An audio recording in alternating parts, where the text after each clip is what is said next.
ನಮಸ್ಕಾರ, ನೀವು ನೋಡ್ತಾ ಇದ್ದೀರಾ ನ್ಯೂಸ್ ಫಸ್ಟ್ ಲೈವ್. ನಾನ್ ಸಬಾ ಹಕೀಂ. ಪ್ರಮುಖ ಸುದ್ದಿಗಳನ್ನ ನೋಡೋಣ. ಮೊದಲಿಗೆ ಹೆಡ್ಲೈನ್ಸ್. ಹುಬ್ಬಳ್ಳಿಯಲ್ಲಿ ಅಂಜಲಿ ಅಂಬಿಗೇರ ಹತ್ಯೆ ಪ್ರಕರಣ, ದಾವಣಗೆರೆಯಲ್ಲಿ ಪತ್ತೆಯಾದ ಆರೋಪಿ, ಕಿಮ್ಸ್ ಆಸ್ಪತ್ರೆಯಲ್ಲಿ ಗಿರೀಶ್ ಅಲಿಯಾಸ್ ವಿಶ್ವನಿಗೆ ಚಿಕಿತ್ಸೆ.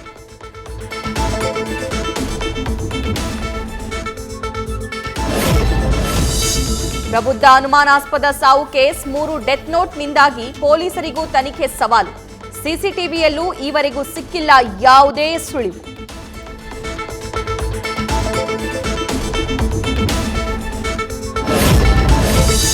ನಿನ್ನೆ ಮಧ್ಯಂತರ ಜಾಮೀನು, ಇವತ್ತು ಮಧ್ಯಾಹ್ನ ಮತ್ತೆ ರೇವಣ್ಣ ಬೇಲ್ ಅರ್ಜಿ ವಿಚಾರಣೆ. ಹೊಳೆನರಸೀಪುರ ಕೇಸ್ನಲ್ಲಿ ಮಾಜಿ ಸಚಿವರಿಗೆ ಸಿಗುತ್ತಾ ರಿಲೀಫ್? ರೆಗ್ಯುಲರ್ ಬೇಲ್ ಸಿಗದಿದ್ರೆ ಎಚ್ಡಿ ರೇವಣ್ಣಗೆ ಮತ್ತೆ ಬಂಧನದ ಭೀತಿ. ಬೆಳಿಗ್ಗೆ ಏಳ್ತಾ ಇದ್ದಂತೆ ಬೆಂಗಳೂರಿಗರಿಗೆ ಮಳೆಯ ದರ್ಶನ. ಈಗಲೂ ಮುಂದುವರೆದ ಮೋಡ ಕವಿದ ವಾತಾವರಣ. ಮುಂದಿನ 3 ದಿನ ಭಾರೀ ಮಳೆಯ ಎಚ್ಚರಿಕೆ. ಮೇ 20ರವರೆಗೆ ಮೈಸೂರು, ಬೆಂಗಳೂರಿಗೆ ಆರೆಂಜ್ ಅಲರ್ಟ್. 2.5 ದಶಕದ ಬಳಿಕ ಮತ್ತೆ ಉಪ್ಪಿ ಹಳೆ ಮ್ಯಾಜಿಕ್ ಪ್ರೇಕ್ಷಕರ ಎದುರು. ಉಪೇಂದ್ರ ನಟಿಸಿದ್ದ ಎ ಚಿತ್ರ ರಿಲೀಸ್. 150 ಥಿಯೇಟರ್ಗಳಲ್ಲಿ ಮರು ಬಿಡುಗಡೆ. ಪಟಾಕಿ ಸಿಡಿಸಿ ರಿಯಲ್ ಸ್ಟಾರ್ ಫ್ಯಾನ್ಸ್ ಸಂಭ್ರಮ.